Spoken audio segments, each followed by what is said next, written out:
Kiwangu Cindy, mimi leo nimekuja na wazo. Niko na wazo, mimi nilichukua hela yako kwenye ndoo yako unapoweka, nimechukua 70,000 tu, sijachukua hela nyingine. Sasa mimi niko nataka tufanye biashara. Ushaona mke wangu, biashara tunauza pombe, afu wewe unakuwa mhudumu, mimi nakuwa keshia.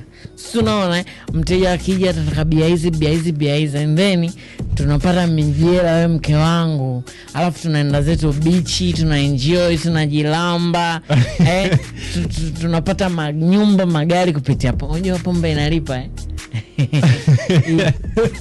Wajamae, huyo ni ndugu yangu bwana paka la baa Mudi Muzungu. Okay sawa, Rich nafikiri ndugu yangu bwana umeweza kuona bwana Mudi hajawaka bwana. Yeye ni mwenyewe reality kabisa bwana. Maana ndugu zangu ni mmeanza kunishambulia vipi? Mambo yamekuwa ni mengi. Mmemuona bana. Yes. Yo man. Sasa bwana Mudi